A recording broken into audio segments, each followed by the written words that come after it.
नमो अरिहन्ताणं नमो सिद्धाणं नमो आयर्याणं नमो वैजायाणं नमो लोये सवसावुणं मिथ्याभाव अभावते जो प्रगटे निज भाव सो जयवंत रहो सदा यही मोक्ष उपाय। हमारी चर्चा दूसरे अधिकार में संसार अवस्था का स्वरूप ये मोक्ष मार्ग प्रकाशक दृष्टांत वैभव ग्रंथ के माध्यम से चर्चा चल रही है। ये मोक्ष मार्ग प्रकाशक के आधार पर जो टोडरमल साहब ने दृष्टांत दिए हैं उन दृष्टांतों को सरल भाषा में यहाँ पर वही ग्रंथ का संकलन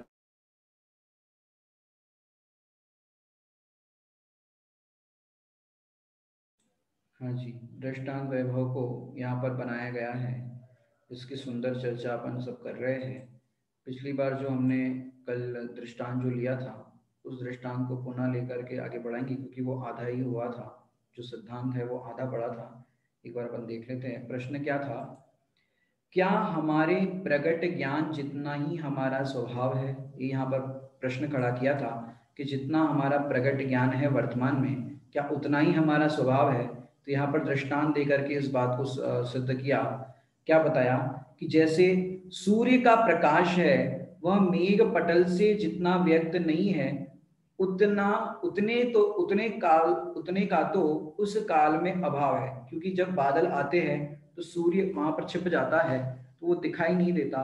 तो क्या इतना ही है सूर्य की? नहीं, कि उतने टाइम तक जितना दिख रहा है उतना उतना व्यक्त है और जितना नहीं दिख रहा है उतना अव्यक्त है।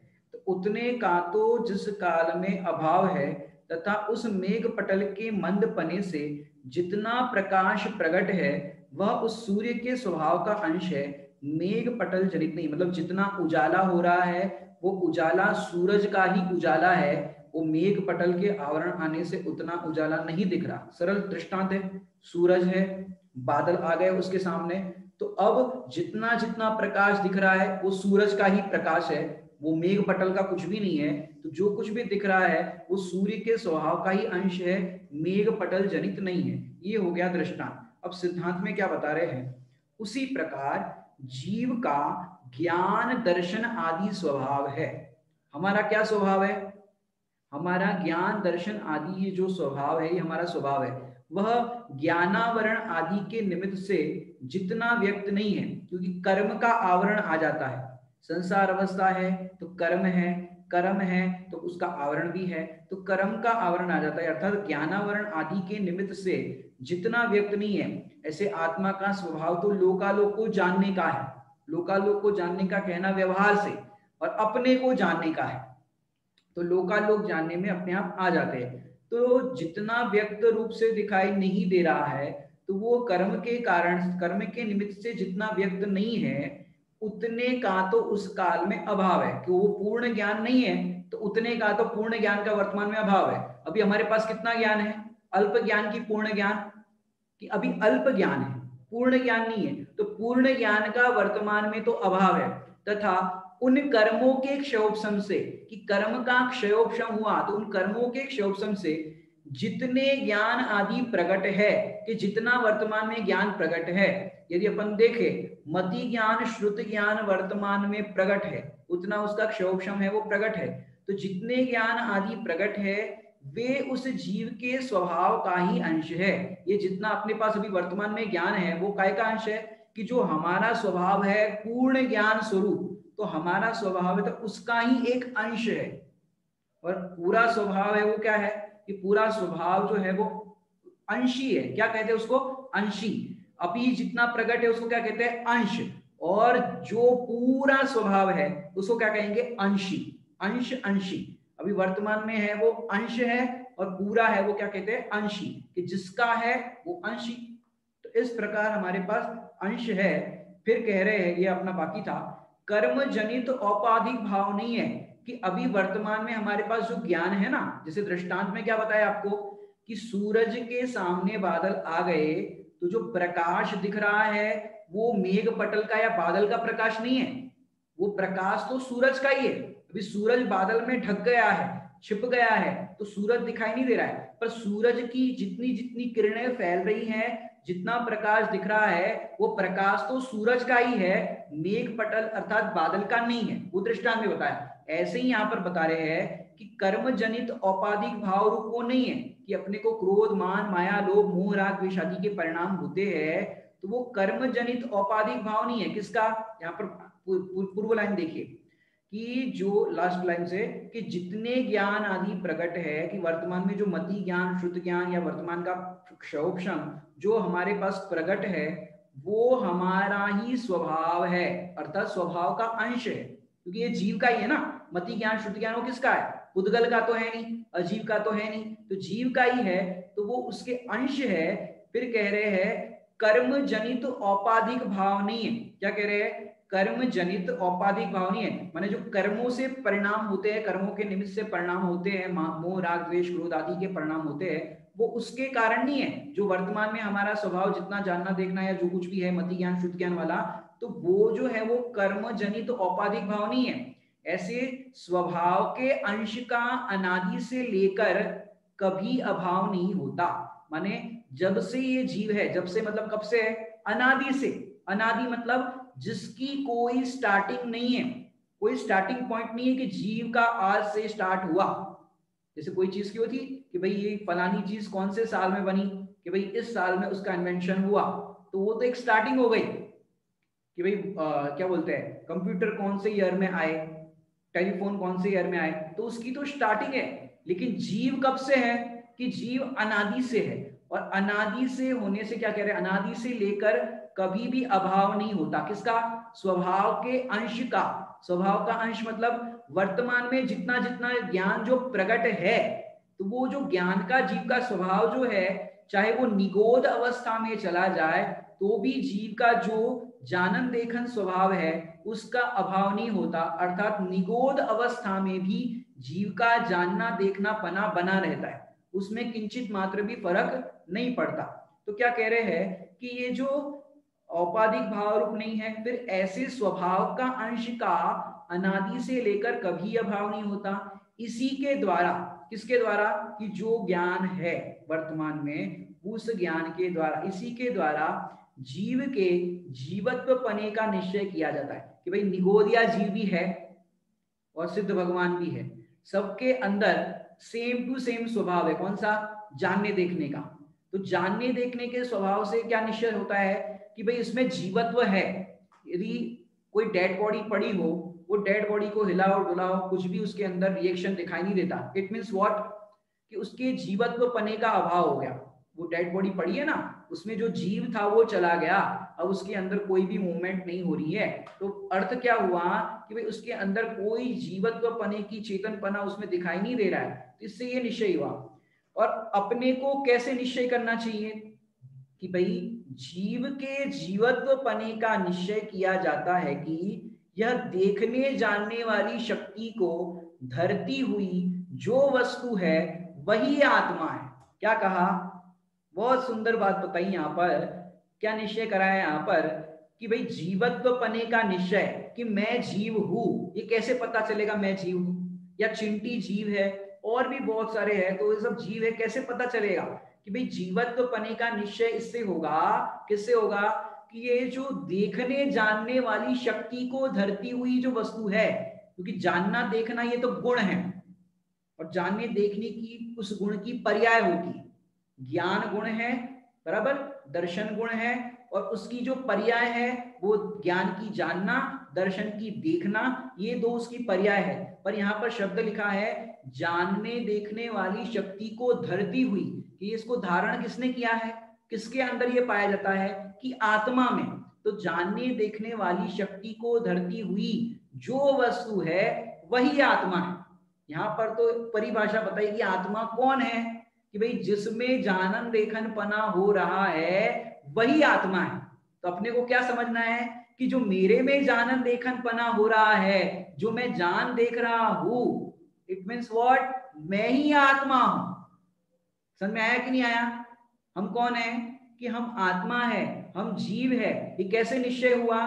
कि भाई मेरे में जो जानना देखना हो रहा है उसी से निश्चय हुआ कि मैं क्या करता हूं, कि मैं तो मात्र जानता देखता हूं। तो इससे मेरा निश्चय हुआ कि मैं मात्र जानता देखता हूं, कुछ करता भोगता नहीं। अब अपन आगे देखते हैं, इसकी चर्चा करते हैं कि इसमें बता दिया कि जीव का जो जानन देखन पना है वो क्या है, कि वो जानन देखन पना ये जीव का स्वभाव है, और स्वभाव है वो अनादि से है, और कब तक रहेगा? कि वो अनादि से है और आगे भी यही स्वभाव जीव का रहेगा। अब आगे के बिंदु पर अपन चर्चा करते हैं, क्या कह रहे हैं यहाँ पर। हाँ जी, जिनवाणी में स्थिति अनुभाग की बात आती है। कौन सी बात आती है? जिनवाणी में स्थिति व अनुभाग बंध को ही बलवान क्यों कहा है। आगे के दृष्टांत पे अपन जाते हैं। नेक्स्ट, श्रोता उवाच, श्रोता की तरफ से प्रश्न पंडित साहब ने खड़ा किया है। जिनवाणी में स्थिति व अनुभाग बंध को ही बलवान क्यों कहा है। बंध कितने प्रकार के होते हैं? आपको पता है बंध कितने प्रकार के होते हैं? एक्शन बताओ, कौन कौन से? हाँ जी, ये कुछ 2 बता रहे हैं, कुछ 4 बता रहे हैं। बंद कितने प्रकार के होते हैं? आपका थोड़ा सा फोकस लाइट का ज्यादा आ रहा है, पीछे शेडो आ रहा है, उजाला ज्यादा आ रहा है तो हमको दिख नहीं रहा है। हाँ जी, बंद कितने प्रकार के होते हैं? 4 प्रकार के आप बता रहे हो। और कौन कितने बता रहे हैं? यहाँ पर तो 2 बात बताई है, स्थिति बंद और अनुभाग बंद। कितने हैं? 2 बता रहे हो आप, क्योंकि अब एक व्यक्ति बता रहे हैं 4 है, एक 2 जन बता रहे हैं 2 है। तो अब अपन इसको खुलासा करते हैं। जिनवाणी में अर्थात चारों अनुयोग में, अब बंद की चर्चा देखा जाए तो कर्णानुयोग में मुख्यतः से आती है, कर्म बंद की चर्चा कर्णानुयोग में आती है। अब यहाँ पर प्रश्न ऐसा खड़ा किया कि जिनवाणी में स्थिति व अनुभाग बंद को ही बलवान क्यों कहा है, मतलब अन्य को क्यों नहीं कहा। इसका मतलब क्या हुआ? स्थिति और अनुभाग बंद तो है, उसके अलावा भी अन्य बंद है। प्रश्न में ही उसका उत्तर आ गया। क्या? जिनवाणी में स्थिति व अनुभाग बंद को ही बलवान क्यों कहा। को ही बलवान क्यों कहा? इट मींस और भी बंद है, उसको बलवान नहीं कहा, इसको ही बलवान कहा, तो 2 नहीं है। इससे ये निश्चय हो गया। तो कितने हैं? कि टोटल 4 है। कौन कौन से 4 बातें? प्रकृति बंध, प्रदेश बंध, स्थिति बंध और अनुभाग बंध। 4 समझ में आए नाम आपको? प्रकृति बंध, प्रदेश बंध, स्थिति बंध और अनुभाग बंध। अब आपको इसको पहले समझाते कि क्या होता है प्रकृति बंध, क्या होता है प्रदेश, स्थिति, अनुभाग। बच्चों अपने अपने वीडियो ऑन रख लेंगे तो आपको आपके एग्जाम्पल बताएंगे। यहाँ हमारे सामने दैविक करके है, दैविक। मैं आपके लिए एक दृष्टांत देता हूँ दैविक को। क्या बता रहा हूँ देखो। दैविक प्रकृति, प्रदेश, स्थिति, अनुभाग, 4 चीज आपको बताएंगे। इंग्लिश में भी बताऊंगा मैं आपको, क्योंकि बच्चों को इंग्लिश जल्दी समझ में आती है। देखो, प्रकृति बंध मीन्स नेचर। प्रकृति मीन्स क्या होता है? नेचर। प्रदेश मीन्स एरिया, स्थिति मीन्स पीरियड और अनुभाग मीन्स रिजल्ट। 4 चीजें समझ में आई इंग्लिश में। प्रकृति मीन्स नेचर, बोलते ना प्रकृति, तो उसको कहते हैं नेचर। प्रदेश मीन्स एरिया, फिर स्थिति मीन्स पीरियड और अनुभाग मीन्स रिजल्ट, फल। अपन ने 4 नाम को इंग्लिश में भी डिफाइन कर दिया किस तरह से क्या क्या नाम है।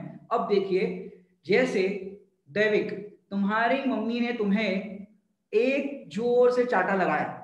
चाटा लगाया, मार पड़ती है घर पे, कभी गलती होती है तो मार पड़ती है कि नहीं पड़ती है? हाँ जी। अब देखो, जो मम्मी ने चाटा लगाया, तो जो चाटा लगाया कितनी जोर से लगाया, कितनी जोर से। ऐसे ऐसे करके भी मारते, कभी प्यार करते तो बच्चों को ऐसे ऐसे करते हैं, तो ये भी ऐसे मारना हुआ, ऐसे ऐसे किया वो मारना हुआ। और जोर से मारा, तो कितनी जोर से मारा उसको कहेंगे प्रकृति। फिर चाटा लगने पर यहां पर जितने एरिया में कांग्रेस का निशान बना, ऐसा चाटा पड़ा तो जितने एरिया में कांग्रेस का निशान पड़ा उसको कहेंगे प्रदेश बंद। ठीक है, 2 समझ में आए। फिर यहां पर चाटा पड़ा तो कितने टाइम तक झंझलाहट रहे, कितने टाइम तक यहां पर आपको वो रहा, वो हो गया स्थिति। और अनुभाग कि आपको कितना दर्द हुआ, कि उसका रिजल्ट क्या है चाटा पड़ने का, उसको कहेंगे फल, रिजल्ट। 4 चीज समझ में आई। कितनी जोर से मारा, प्रकृति। कितने एरिया में कांग्रेस का निशान पड़ा, ये हो गया प्रदेश। फिर स्थिति मतलब कितने टाइम तक आपको झंझलाहट रही, जब पड़ता है तो जोर से कान बंद हो जाते हैं, एकदम लगती है तो जोर से पड़ती है, तो ये स्थिति कितने टाइम तक रहा, और अनुभाग मतलब कितना दर्द रहा।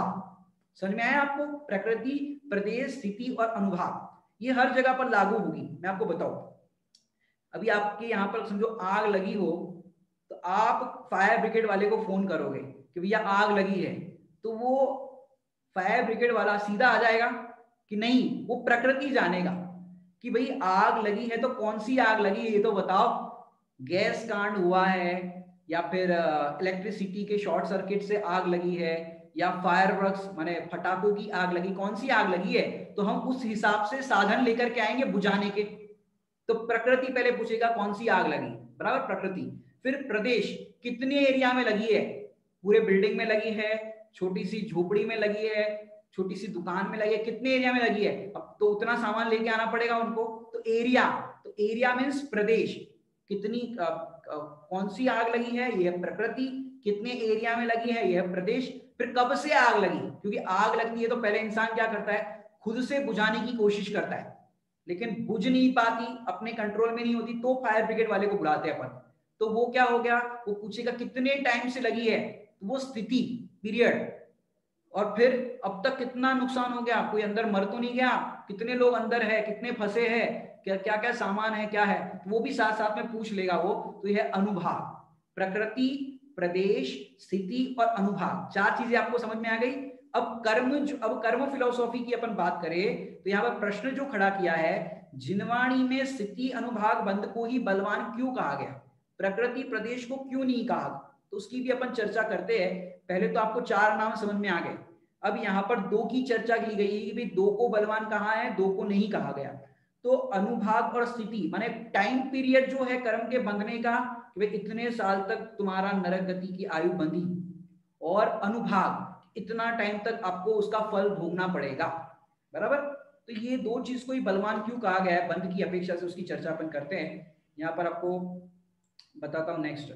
अब दृष्टांत यहाँ पर देते हैं कि चार प्रकार के बंध में, हमने पहले स्लाइड के अंदर चार ऑप्शन नहीं लिखे थे कि भाई बंध चार प्रकार के होते हैं, क्योंकि हमको प्रश्न पूछना था आपको, जिससे हमको पता चले कि आपको बंध कितने होते हैं ये पता है कि नहीं। अब यहाँ पर साफ साफ लिख दिया है, चार प्रकार के बंध में, क्या कह रहे हैं यहाँ पर, चार प्रकार के बंध में बहुत भी, चार प्रकार के बंध में स्थिति और अनुभाग ही बलवान, मतलब अन्य प्रकृति प्रदेश है वो बलवान नहीं है। अब दृष्टांत में यहाँ पर सिद्ध करते हैं कि जैसे बहुत भी मदिरा है और उसमें थोड़े काल पर्यंत थोड़ी उन्मत्तता उत्पन्न करने की शक्ति है, माने बहुत सारी मदिरा है, माने समझो किसी व्यक्ति ने एक बोतल पी ली, शराब की एक बोतल पी ली, तो बहुत भी मदिरा है और उसमें थोड़े काल पर्यंत थोड़ी उन्मत्तता है, मतलब उससे देखो एक बोतल पीने पर थोड़ा सा नशा चढ़ा, कितना चढ़ा, थोड़ा सा नशा चढ़ा,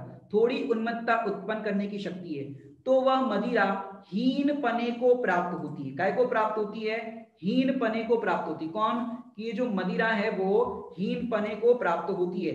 थोड़ी सी मदिरा, यहाँ पर देखो पहले दृष्टांत में क्या ले रहे हैं, बहुत सारी, मतलब एक बोतल मदिरा पिए, शराब पिए, तो उसको थोड़ा सा नशा और थोड़े टाइम के लिए, देखो उसमें भी थोड़े काल पर्यंत, तो ये हो गई स्थिति, थोड़े काल पर्यंत है ना, तो ये थोड़े काल पर्यंत तो हो गई स्थिति, और थोड़ी उन्मत्तता उत्पन्न करने की शक्ति है। थोड़ी उन्मत्तता मतलब थोड़ा सा उसको नशा चढ़ेगा, थोड़े टाइम, ये हो गई स्थिति, और थोड़ा सा नशा, ये थोड़ा सा जो नशा है ये उसका फल, पूरी बोतल पीने पर भी थोड़े टाइम तक और थोड़ा सा नशा, दो बातें आगे समझ में आई, बहुत माने पूरी बोतल हो गई, ये बहुत हो गई, फिर थोड़े टाइम तक और थोड़ा नशा, तो ये हो गया स्थिति, थोड़े टाइम तक और थोड़ा नशा, ये हो गया अनुभाग उसका फल। तो हीन पने को प्राप्त होते हैं, ये यहाँ पर पहला वाक्य यहाँ पर क्लियर किया।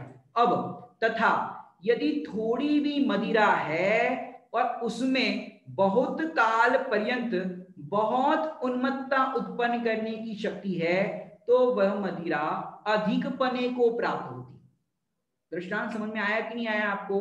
यहां तक दृष्टांत की चर्चा है कि पहले बताया कि पूरी बोतल कोई पिए तो थोड़े टाइम तक और थोड़ा नशा हो, जैसे कोई विदेशी शराब आती है तो थोड़े थोड़े छोटे छोटे ऐसे बोलते हैं, अपन ने पिक्चर में देखा होगा, पैक बोलते हैं, एक पैक बनाओ, ऐसा ऐसा बोलते हैं वो लोग। तो थोड़ा सा इतना पीते हैं लेकिन नशा बहुत चढ़ जाता है, उसमें है नशा, मादकता है। अब कह रहे हैं तथा थोड़ी भी मदिरा है और उसमें बहुत काल पर्यंत, देखो पहले वाले में बताया था कि पूरी बोतल पिए तो भी थोड़ा नशा और थोड़ा ये, मैंने जो विदेशी शराब होती है कुछ कुछ ऐसी आती है, बहुत पुरानी होती है कि थोड़ी पिए और नशा बहुत ज्यादा हो जाए, तो ऐसा भी हो सकता है। और यहाँ पर कह रहे हैं यदि थोड़ी भी मदिरा है और उसमें बहुत काल पर्यंत उन्मत्तता उत्पन्न करने की शक्ति है तो वो मदिरा अधिक पने को प्राप्त होती है। जैसे आपको बताऊं, जो 10-5 रुपए की या कितने की आती है अपने को तो मालूम नहीं, लेकिन जो देसी शराब होती है, जो ठेका बोलते हैं कि वहां जो देसी शराब बिकती है, वो जरा सी भी 50 रुपए की बिकती हुई शराब पी ले तो नाली में गिर जाएगा, शराब पी के एकदम पागल हो जाएगा, नाली में गिर जाएगा। अब उतना नशा उसको वो थोड़ी सी शराब में हो जाता है। और कोई विदेशी शराब इतनी पीवे, थोड़ी सी पीवे तो उसको कम हो, किसी में ज्यादा हो। तो यहाँ पर ये समझाना है कि भाई थोड़ी शराब पी, बहुत ज्यादा शराब पी ले तो थोड़ा नशा और थोड़े टाइम तक, और यहाँ पर कह रहे हैं थोड़ी सी शराब पी ले, जो ठेके वाली देसी शराब थोड़ी सी एक इतना सा पी ले तो उसमें बहुत काल पर्यंत बहुत उन्मत्तता उत्पन्न करने की शक्ति है, तो वह मदिरा अधिक पने को प्राप्त करती है। दृष्टांत सबको क्लियर हो गया होगा। थोड़ी शराब तो फिर उसको ज्यादा नशा और ज्यादा टाइम तक, और बहुत शराब तो मतलब इस तरह से दोनों के अंदर घटा लो, ज्यादा शराब पी ली लेकिन थोड़ा नशा, थोड़ी शराब पी ली लेकिन ज्यादा नशा। तो स्थिति अनुभाग यहाँ पर दृष्टांत बताने के लिए यहाँ पर सिद्ध कर रहे हैं। अब अपन देखते हैं कि क्या कहना चाहते हैं इस दृष्टांत के अंदर, क्या कह रहे हैं देखिए।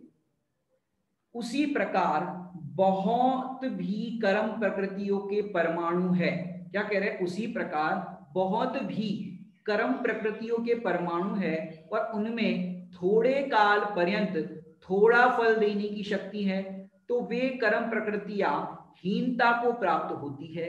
तथा थोड़ी भी कर्म प्रकृतियों के परमाणु है और उनमें बहुत काल पर्यंत बहुत फल देने की शक्ति है। मैं आपको बताऊं कि किसी ने कोई भी परिणाम किए तो उस परिणाम की अंदर जो उसकी जो फोर्स थी, कौन सी कषाय से उसने वो परिणाम किए, तो उसी प्रकार बहुत भी कर्म प्रकृति या परमाणु, माने कुछ प्रकृतियां ऐसी होती है कि जिसका फल थोड़ा आता है, थोड़ा आता है, मतलब वो परिणाम इतने पावरफुल नहीं थे तो उसका फल थोड़ा आया और थोड़े काल की उसकी स्थिति हो गई। बराबर, इतना तो समझ में आया। आपने कोई भी परिणाम किए तो उसका आपको थोड़े काल के लिए फल आया कि भाई आपको समझो भूख, क्षुधा का फल, मतलब कोई भी कषाय में आप देख लो, क्षुधा वेदनीय है तो आपको आधा घंटा भोजन, आधा घंटा देरी से भोजन मिला तो आपको आधा घंटा ही उसकी स्थिति का फल मिला। रोज 11 बजे भोजन करते हो तो आज 11:30 को भोजन मिला, तो आपको आधा घंटा देरी से जो भोजन मिला तो ये थोड़े काल की हो गई और फिर उसका फल भी थोड़ा आ गया। बराबर, अब आपको उस दिन 3-4 घंटे देरी से भोजन मिला तो ये ज्यादा फल आ गया और ज्यादा टाइम के लिए आ गया, 3-4 घंटे को ज्यादा हो गया। एक स्थूल दृष्टांत ये तो उसी प्रकार बहुत भी कर्म प्रकृतियां के परमाणु है और उनमें थोड़े काल पर्यंत थोड़ा फल देने की शक्ति है, तो वे कर्म प्रकृतियां हीनता को प्राप्त है, मतलब उसका कम फल मिलता है। तथा थोड़े भी कर्म प्रकृतियों के परमाणु है और उनमें बहुत काल पर्यंत बहुत फल देने की शक्ति है। जैसे आपने सुना होगा निगति निकाचित कर्म फल होते हैं, कि वो फल कर्म फल ऐसे होते हैं या कर्म बंध ऐसा होता है निगति निकाचित कि जिसमें देव शास्त्र गुरु की विराधना की, ग्रहित मिथ्यात्व आदि में जो जीव पड़ा है और इस तरह से देव शास्त्र गुरु की विराधना के परिणाम है, तो उसको निगति निकाचित कर्म फल, निगति निकाचित क्या होते हैं कि जो फल दिए बिना नहीं खिरते, मतलब आपने कर्म बांधा तो उसका भुगतना ही पड़ेगा।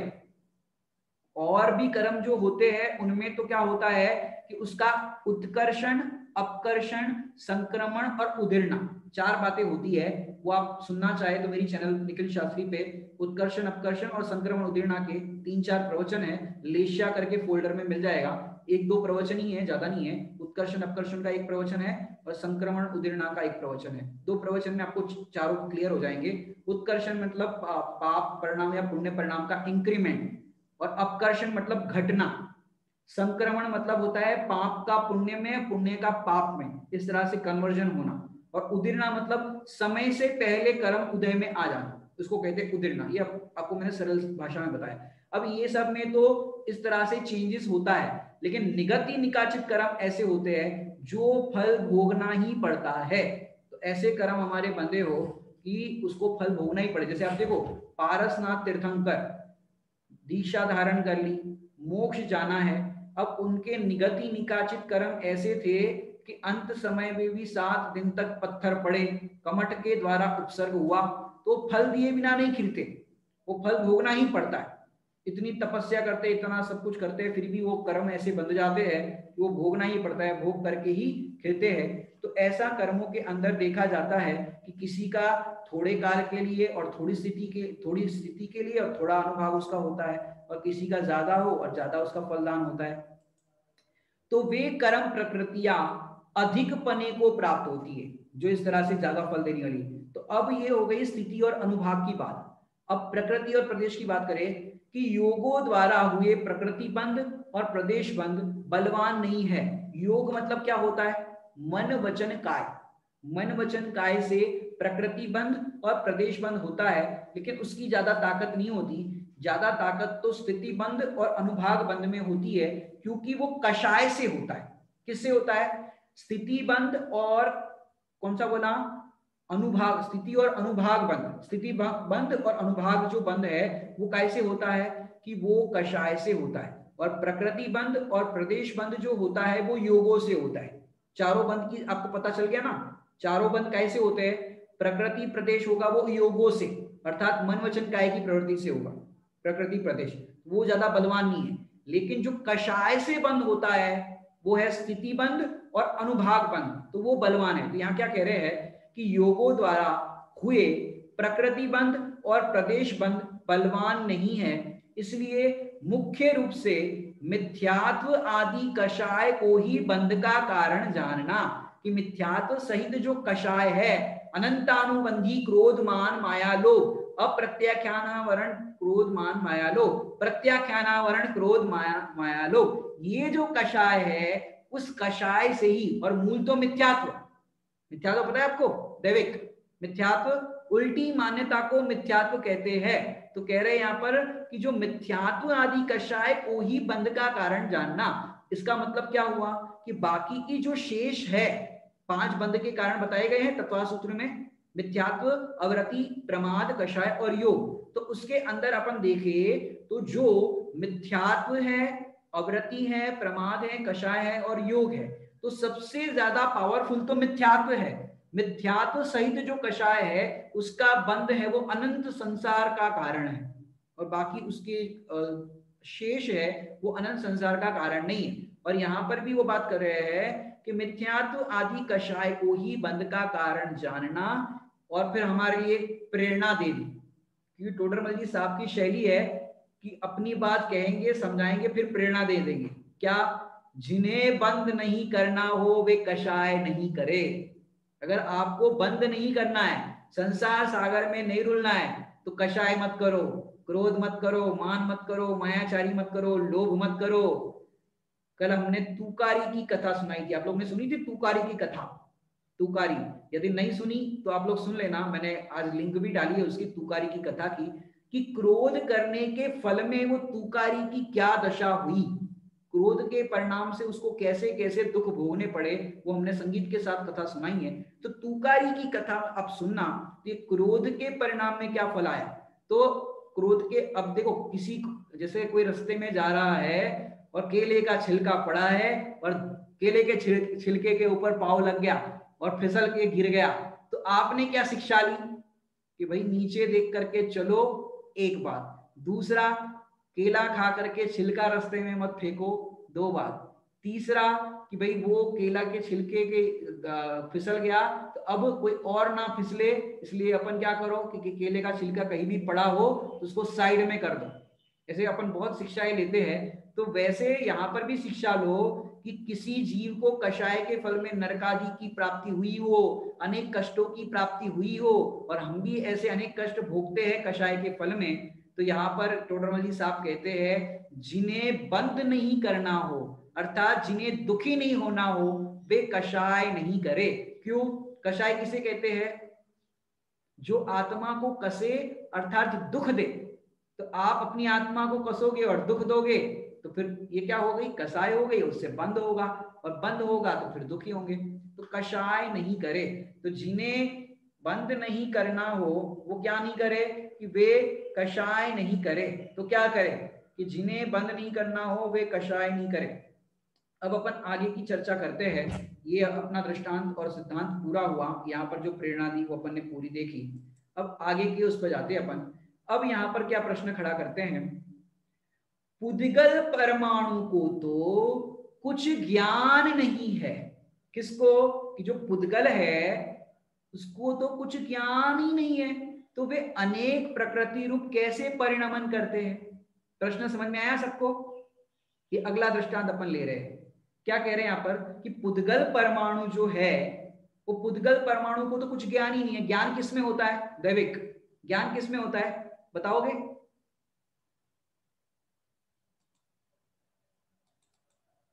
हाँ देविक, मैं आपको यहाँ से अनम्यूट कर रहा हूँ। ज्ञान किसमें होता है आपको ये बताना है। प्राकृतिक परिणाम ऐसा ज्ञान किसमें होता है, पता नहीं, मेरे को वैसे पता नहीं, मैं आज पहली क्लास ले रहा हूँ।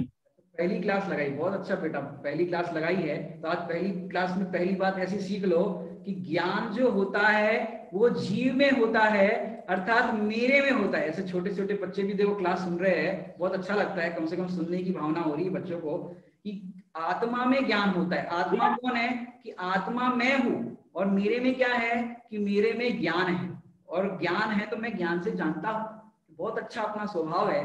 तो क्या प्रश्न किया है यहाँ पर, कि पुद्गल परमाणु को तो कुछ ज्ञान नहीं है, तो वे अनेक प्रकृति रूप कैसे परिणम करते हैं। क्योंकि देखो जिसमें ज्ञान होगा वही तो इस तरह से डिवीजन करेगा, हमको राग द्वेष क्रोध मान माया लोभ इस तरह से होगा। लेकिन कह रहे पुद्गल परमाणु तो जड़ है, उसके अंदर तो कोई एक्टिवनेस नहीं है, तो वो कैसे कर्म रूप इस तरह से परिणमते हैं। यहाँ पर प्रश्न खड़ा किया है। अपन दृष्टांत और सिद्धांत देखते हैं कि यहाँ पर क्या कहना चाहते हैं, उस दृष्टांत और सिद्धांत के माध्यम से अपन इसको देखते हैं। हाँ जी, क्या कह रहे हैं यहाँ पर देखिए। अब यहाँ पर दृष्टांत देते हैं और शीर्षक भी यहाँ पर दिया है, ज्ञानहीन पुद्गल परमाणु का अनेक प्रकृति रूप परिणाम। कि भाई जो ज्ञानहीन है, ज्ञान से रहित है, ऐसे पुद्गल परिणाम परमाणु जो है उनका अनेक प्रकृति रूप परिणाम, कि उसका अनेक रूप चेंजेस कैसे होता है। जैसे दृष्टांत, जैसे भूख होने पर, कि आपको जब भूख लगती है तो आप क्या करते हैं, भूख होने पर मुख द्वार से किया हुआ भोजन रूप पुद्गल पिंड, कि आप जो भोजन करते हो किसका करते हो, जीव का करते हो कि पुद्गल का करते हो। कि भाई हम तो शुद्ध शाकाहारी सात्विक जीव है और हम शुद्ध भोजन करते हैं, इट मीन्स हम पुद्गल का भोजन करते हैं, जीव का नहीं करते। अब जीव का भी अपन कहे तो भाई जो लौकी आदि है वो भी जीव है, हालांकि वनस्पति काय के अंदर आता है, लेकिन अपन जो पका देते हैं तो फिर वो पुद्गल ही हो जाता है, जीव रहित हो जाता है। तो जैसे भूख होने पर मुख द्वार से ग्रहण किया हुआ भोजन रूप पुद्गल पिंड क्या करता है, अपन ने भोजन कर लिया, भोजन करने के बाद क्या होता है कि मांस शुक्र शोणित, शोणित मीन्स होता है ब्लड, ऐसे सप्त धातु रूप परिणमित होता है। क्या, कि अपन ने जो मुख से भोजन किया वो किस रूप डिवीजन हो जाता है, सप्त धातु रूप डिवीजन हो जाता है। तो सप्त धातु आदि रूप परिणमित हो जाता है, तथा उनमें अनेक परमाणुओं का संबंध बहुत काल तक रहता है और अनेक का अल्प काल तक रहता है। अब देखो भोजन आपने जो किया, या जल का सेवन किया, रस का सेवन किया, जो कुछ भी आपने ग्रहण किया, भोजन में सब चीज आ गई, लिक्विड भी आ गया, भोजन आ गया, सब आ गया। अब आपने जो भोजन किया उसका डिवीजन होगा 7 धातु रूप, किसी का खून बन जाएगा, कोई हड्डी बन जाएगी, कोई ब्लड बन जाएगा, इस तरह से 7 धातु रूप परिणमित हो गया, बराबर। अब यहाँ पर दृष्टांत में ऐसा कहना चाहते हैं कि उनमें से अनेक परमाणुओं का संबंध बहुत काल तक रहता है। जैसे बॉडी में भोजन करने पर हड्डी बनी, ब्लड बना, और भी जो भी सप्त धातु रूप है वो बने। अब उसमें से मल भी बना, मल होता है मल, वेस्टेज जो होता है वो भी बना, यूरिन भी बना। तो उनका कितने टाइम तक संयोग रहेगा, कि उनका थोड़े काल के लिए संयोग रहेगा। यहाँ पर लिखा है देखो, बहुत परमाणुओं का, अनेक परमाणुओं का संबंध बहुत काल तक रहता है, कि हड्डी खून आती है उनका बहुत टाइम तक रहता है, और अनेक का अल्प काल तक, वेस्टेज प्रोडक्ट है वो रिलीज हो जाते हैं, वो सब निकल जाते हैं बॉडी से, तो उसका अल्प काल तक रहता है, ज्यादा टाइम तक उसका संयोग है वो शरीर में रहता नहीं है। फिर यहाँ पर क्या कह रहे हैं दृष्टांत के अंदर कि ऐसा होने में किसी भोजन रूप पुद्गल पिंड को ज्ञान तो नहीं है, मतलब वो भोजन जो है वो पुद्गल है, अब उसको तो ज्ञान नहीं है। क्या ज्ञान नहीं है? कि मैं इस प्रकार परिणमन करूं, कि मैं हड्डी रूप परिणमन करूं, मैं ब्लड रूप परिणमन करूं, मैं मल रूप परिणमन करूं, तो उस भोजन को तो कुछ ज्ञान नहीं है क्योंकि वो पुद्गल है, ऐसा उसको अंदर में तो ऐसा विचार नहीं चलता। तथा अन्य कोई परिणमन कराने वाला भी नहीं है। अब आपने भोजन करने का तो खुद कर लिया, अब अंदर का जो सिस्टम चल रहा है उस सिस्टम को कौन चला रहा है? कि वो सब ऑटोमेटिक चलता है। साइंस भी यही मानता है कि ऑटोमेटिक चलता है वो पाचन तंत्र और ये सब, बट उसमें कोई चेतनता नहीं है। वो पुद्गल अपने आप प्रोसेस करते हैं। जैसे आपने मिक्सी कहो, चक्की कहो, चक्की के अंदर गेहूं डाले, स्विच ऑन कर दी, अब अंदर का काम कौन करता है? वो पूरा मशीन ही करती है। गेहूं को पिसना, बारीक पिसना, मोटा पिसना, कैसा पिसना, सब वो उसके अंदर काम करता है। ऐसे भोजन करने पर पुद्गल का पिंड होने से उसको तो कोई प्रकार का ऐसा विचार नहीं चलता कि मैं इस रूप सप्त धातु रूप परिणमन करूं, तथा अन्य कोई परिणमन कराने वाला भी नहीं है।